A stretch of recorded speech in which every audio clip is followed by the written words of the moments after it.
What is up, my people? Welcome back to my YouTube channel and thank you for tuning in again. This is my 31st video that I've uploaded in the past 8 months of being on YouTube. So thank you for joining me. If you are a returning viewer, thank you so much for coming back, because you are my people. You are my people that keep coming back. So thank you so much to you. If you're a first-time viewer, welcome. You can like and subscribe to this channel so that you can get some more of my content. Today I'm going to be talking about dating after divorce. I spoke about being happy after 4 years of being divorced, and so many people have commented and liked and they've enjoyed that video. So if you haven't seen it, you need to click on my video, check it out and see what that was about. But basically I've been divorced for 4 years and I'm old school. I came from a long-term relationship. I got married and I came from a time where boys would basically write me letters, spray the letter with their cologne so that I can smell them as soon as I open the letter. I come from a time where I would get a CD with my favorite tracks on. So fast forward to 2022, after being divorced, if I go back to 2019, the world has changed. The world as I knew it has changed completely. So here's some insights into what you need to know. Whether you are divorced, whether you've come out of a long-term relationship, whether you've lost your partner, or maybe you're just looking for some information about dating in 2022, this video is for you. And I hope that my tips will help you. So when I got divorced, it was lockdown, the hard lockdown. And actually it was before. I was separated and so I longed for finding someone that I could speak to and just having someone that I could talk to, because those are the little things that I was missing. So onto online dating I went.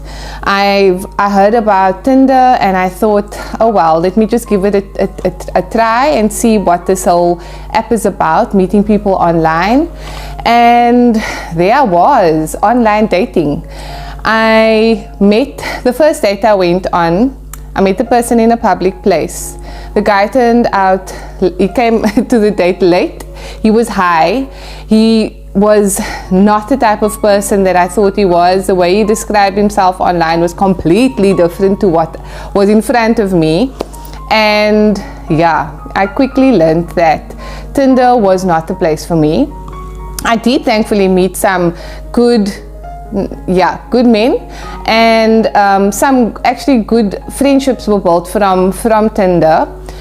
But what I did realize is that online dating is fast-paced. You need to know exactly what you want. And even though you are specific on your profile when you're saying what you want, it's not always the case when it comes to the guys. Because I've had someone say to me, are you wasting my time? Like, what are you even on here for? And I was like, I didn't expect that. So it's cold. It's fast-paced. If someone doesn't like you on Tinder, you swipe left. If you like them, you swipe right. And if you make a match, you will get into contact and you can start messaging each other. There are other apps called Bumble. My friend told me about an app called Bumble. I went on there, she's like, don't worry, it's not like Tinder. It's all up to the female to initiate the conversation. And thankfully I checked it out, and all the guys from Tinder are actually on Bumble because it's just another app. I decided very soon after being on Tinder that it wasn't the place for me. It's not the type of, I quickly moved on. Online apps are fun, but what you need to know about it is you need to send your location, share your location with someone that you trust, someone that you can rely on. Also, you need to meet in a public place. Make sure that you're not inviting the person over to your home. I made this mistake, and yeah, thankfully the person was not a serial killer or a bad guy, so I was in safe hands. But just a tip, you don't know who you're meeting. It's safer for yourself to rather meet him in a public space where there's people around you, where you can get out and where you have security. I was catfished by Tinder as well. A guy told me his name was Ben, and he loved certain things and whatever, and we had this whole conversation, had a few conversations, and then he turned out to be somebody else, completely different, and he actually was married. So you really need to know who you're speaking to. You really need to check them out. Yes, it's nice to live on the edge. Yes, it's nice to be adventurous. Yes, it's nice to do things spur of the moment, but you can get yourself into okay, a lot of trouble. I decided I was done with online dating, and I was going to leave everything to meeting people organically. So I wasn't going out intentionally and thinking, oh, let me scan the room for the cutest guy, or let me see, or I really want to meet someone. I got over that very quickly, and I just decided I'm going to let things happen organically.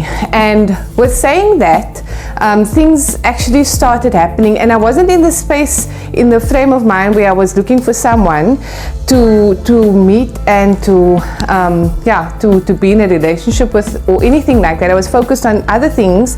And then a friend of mine after a party said to me, Cindy, my friend's asking about me, he saw you at my party, can I give him your number? And I was like, yeah, sure. And he asked me out, we went on a date, and that's when I realized when you're not looking for something, that is exactly when things happen. And I went on this date with this guy, and he was super sweet.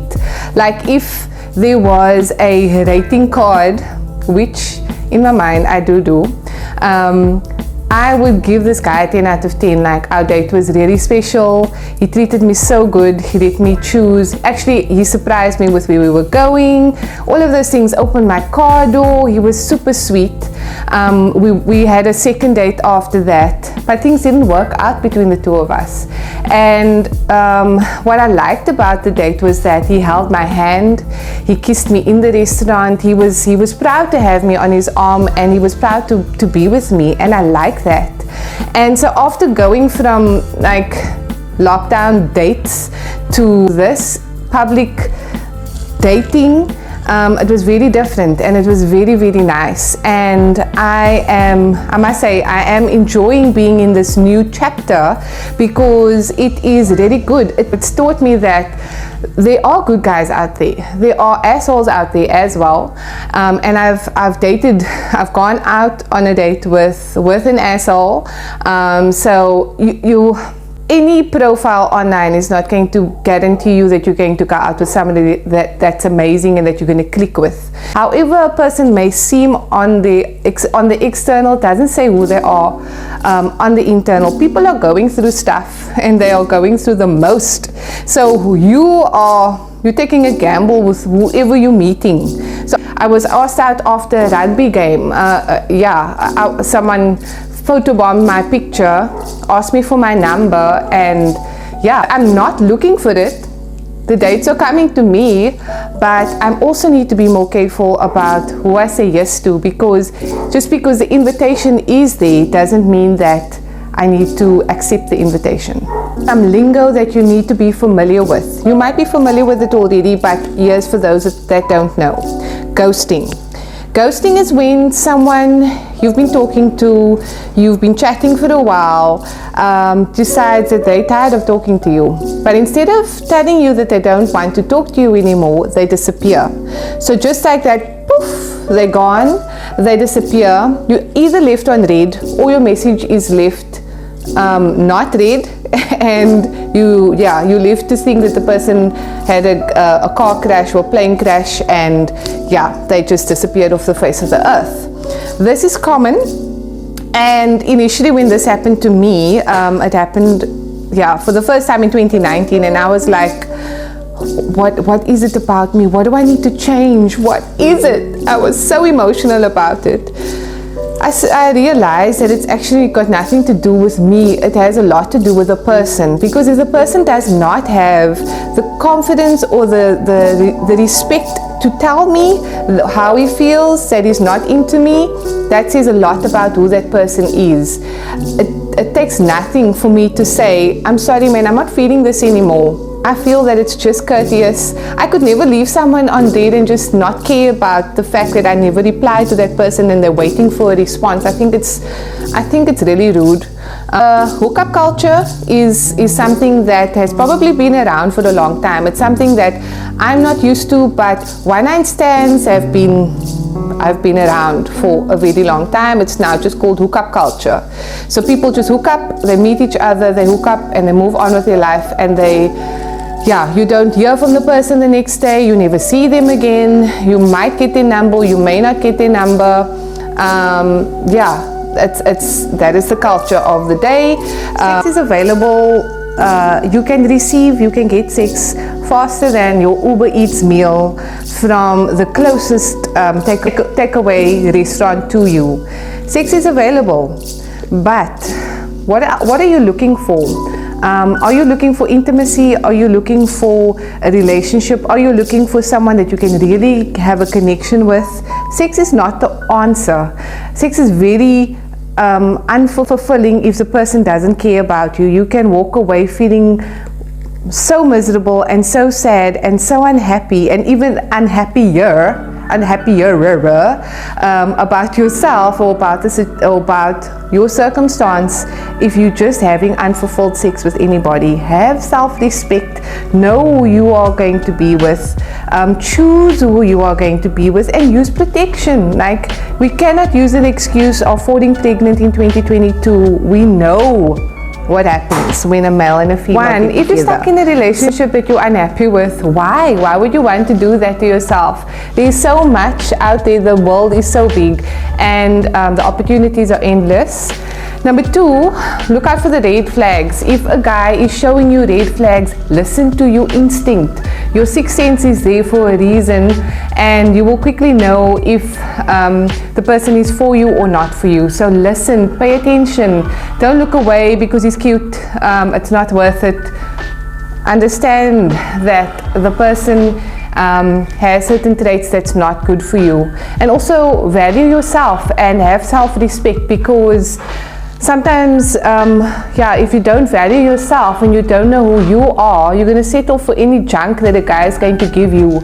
You are worth so much more than that. I speak about it, preach about it all the time. Know your worth, know who you are, know what you will stand for, so that someone will know what they can give you and what they can't. And then lastly, I think I only really crushed on one person in the past 4 years. So I have been on a few dates, I have met a few guys, but I only had a crush on one person, and I felt like a complete teenager. I had butterflies. Every time I received a message, I would smile at my phone, my cheeks would get blood red, and I love that feeling. And it didn't work out. Nothing came from that interaction with the person, but I really liked the way that he made me feel, and I'm looking for that. I'm looking for that type of feeling again. I'm looking for someone that's going to make me feel silly and goofy, and I'm looking not only for someone who looks really good, who has a good body. I'm looking for someone who has a good mind and a good heart and who's kind. And know what you're looking for, know what you're expecting, exactly what you are looking for. And then while you are dating, have fun, have the most fun. It's so nice to go out, meeting new people, going to new places, experiencing new experiences. So if the person is not for you, fine, but just have fun in the moment and be present in the moment. Until you find Mr. Right. Enjoy Mr. Right now. That is my motto. I'm having fun in this new chapter, and I hope that you find fun in your new chapter or in your life. And thank you for watching. If you have any tips for me, maybe I'm on the wrong course, maybe I haven't experienced things the way I should have experienced things, then leave me a comment so you can, let me know where I need to go. And if you like my content, please like it, subscribe to my channel, and thank you for watching.